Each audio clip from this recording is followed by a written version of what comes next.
हमारी संस्कृति, हमारे संस्कार सदा रहें हमारे साथ। सब्सक्राइब करें तिलक।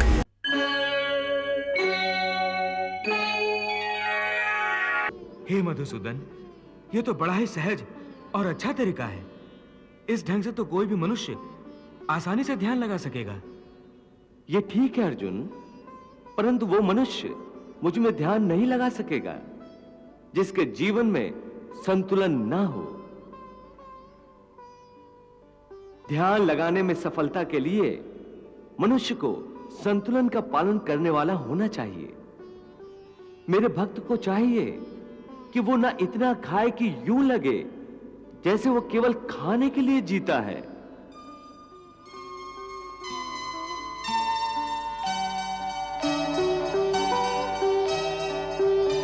ना ही इतना कम खाए कि हड्डियों का ढांचा बन जाए।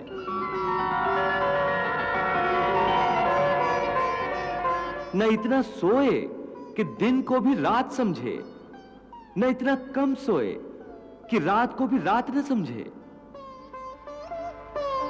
यदि सुख मिले तो खुशियों से नाचने न लगे,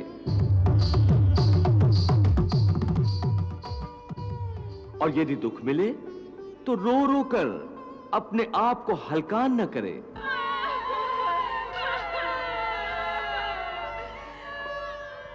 दुख सुख की हवा के झोंकों से न भड़कने बुझने वाला मनुष्य उस दीपक की ज्योति की भांति होता है जो तेज हवा में भी सीधी और अडोल रहती है।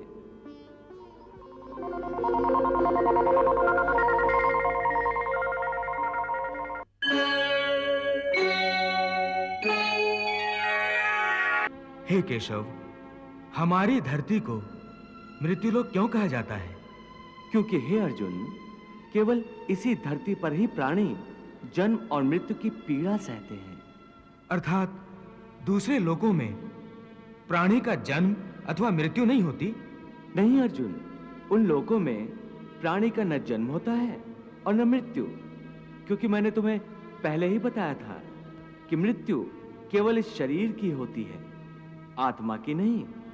आत्मा तो न जन्म लेती है और न मरती है। तुमने तो यह भी कहा था कि आत्मा को सुख दुख भी नहीं होते, परंतु अभी कह रहे हो कि मृत्यु के पश्चात आत्मा को सुख भोगने के लिए स्वर्ग आदि में अथवा दुख भोगने के लिए नरक आदि में जाना पड़ता है। तुम्हारा मतलब यह है कि आत्मा को केवल पृथ्वी लोक पर ही सुख दुख नहीं होते, स्वर्ग अथवा नरक में आत्मा को भी सुख या दुख भोगने पड़ते हैं? नहीं अर्जुन, आत्मा को कहीं किसी स्थान पर या किसी काल में भी सुख दुख छू नहीं सकते, क्योंकि आत्मा तो मुझ अविनाशी परमेश्वर का ही प्रकाश रूप है। हे अर्जुन, मैं माया के अधीन नहीं, बल्कि माया मेरे अधीन है, और सुख दुख तो माया की रचना है। इसलिए जब माया मुझे अपने घेरे में नहीं ले सकती, तो माया के रचे हुए सुख या दुख मुझे कैसे छू सकते हैं? सुख दुख तो केवल शरीर के भोग हैं, आत्मा के नहीं।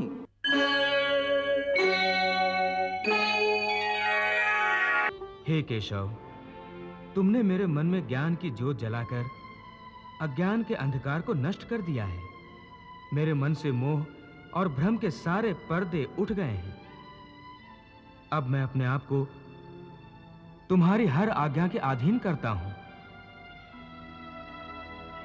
हे अर्जुन, तुम्हारे मुंह से यह बात सुनकर मुझे परम संतोष हुआ है। मैं प्रसन्न हूं अर्जुन, बहुत प्रसन्न हूं। फिर यदि तुम्हारे मन में अब भी कोई शंका, कोई आशंका या कोई प्रश्न हो तो? नहीं माधव, अब इस मन में कोई शंका, कोई आशंका, कोई संशय नहीं। मन में अब केवल विश्वास और श्रद्धा है। केशव, अब मुझे कुछ और नहीं पूछना, कुछ नहीं जानना। हां, मुझे अपना शिष्य समझकर तुम्हें यदि कोई अंतिम उपदेश देना हो तो उस प्रसाद को पाने के लिए मैंने अपने मन की झोली फैला रखी है। मुझे जिसके योग्य समझो वही अंतिम उपदेश प्रदान करो। सचमुच मेरा अंतिम उपदेश सुनना चाहते हो? हां केशव, अब तक जितना मैंने पूछा उतना ही तुमने बताया है। अब मैं चाहता हूं कि मेरे प्रश्नों की सीमाओं से भी परे जो और है वो अपनी इच्छा से तुम मुझे बताओ।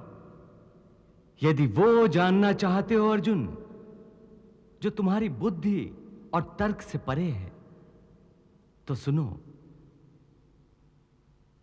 मेरा अंतिम उपदेश बस इतना ही है कि अब तक जो मैंने तुम्हें ज्ञान, कर्म अथवा योग आदि की शिक्षा दी है वो सब भूल जाओ।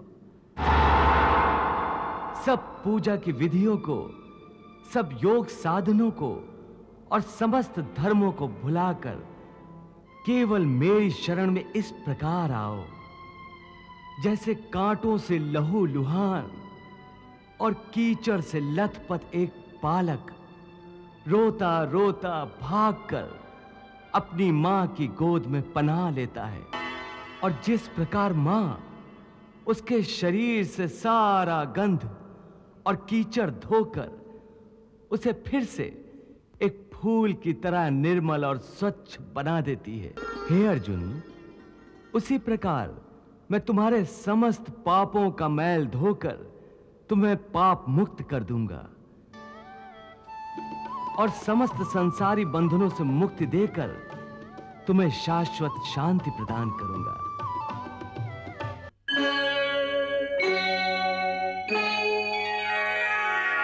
हे केशव, सारे बंधनों से मुक्त होकर अब मैं अपने आप को तुम्हारे श्री चरणों में अर्पित करता हूं।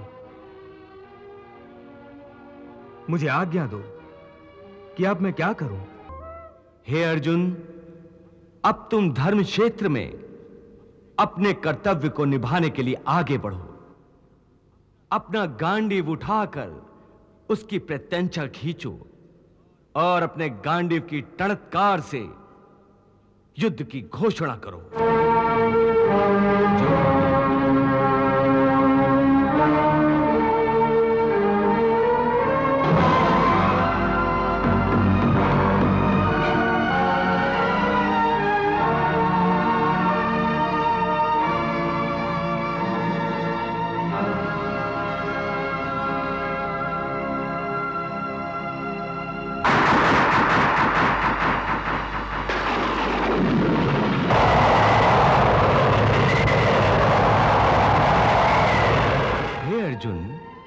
तुमने अपने गांडीव की टणत्कार से युद्ध की घोषणा तो कर दी है, अब अपने सारथी को आज्ञा दो कि मैं क्या करूं।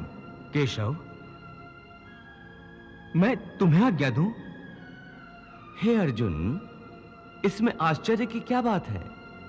इस युद्ध में मैं तुम्हारा सारथी हूं और तुम मेरे महारथी हो। मुझे तुम्हारे इस रथ के घोड़ों की लगाम थामना है और तुम्हें गांडीव की प्रत्यंचा। इसलिए हे अर्जुन, जब तक तुम आज्ञा नहीं दोगे तब तक मैं इस रथ को आगे कैसे बढ़ा सकता हूं? हे महारथी, आज्ञा दीजिए। हे महारथी, कृपया करके आज्ञा दीजिए। हे पार्थ सारथी, रथ को पांडवों की सेना में वापस मेरे निश्चित स्थान पर ले चलो। जो आज्ञा।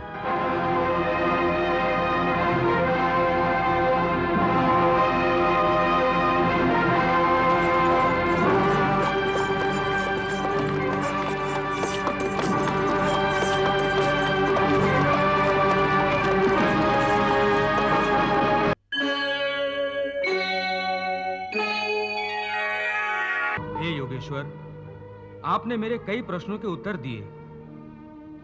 एक प्रश्न और पूछना चाहता हूं। सुना है कि मृत्यु के समय मनुष्य को बड़ा कष्ट उठाना पड़ता है, चाहे वो मृत्यु युद्ध भूमि पर किसी शस्त्र के घातक घाव के कारण हो या अपने आप आए। क्या मृत्यु को आसान बनाने का कोई तरीका नहीं है? हे अर्जुन, प्रश्न मृत्यु को आसान बनाने का नहीं है, बल्कि जीवन मृत्यु के चक्र से निकलकर मोक्ष प्राप्त करने का है। यदि मनुष्य मृत्यु के समय यह विधि अपनाए जो मैं तुम्हें बता रहा हूं, तो उसे तुरंत मोक्ष प्राप्त होगा और वो सीधा मेरे धाम को पहुंचेगा। वो गोपनीय विधि क्या है माधव?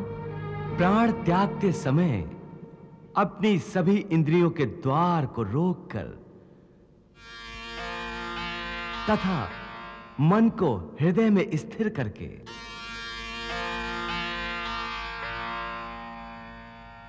और प्राण को मस्तिष्क में स्थापित करके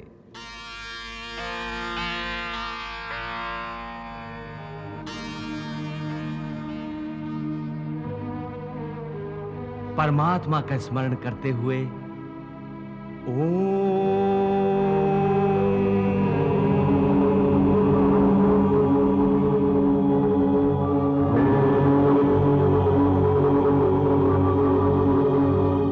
मंत्र का उच्चारण करे तो वो मनुष्य जीवन भर कितना ही पापी क्यों न रहा हो, उसे मोक्ष अवश्य प्राप्त हो जाएगा।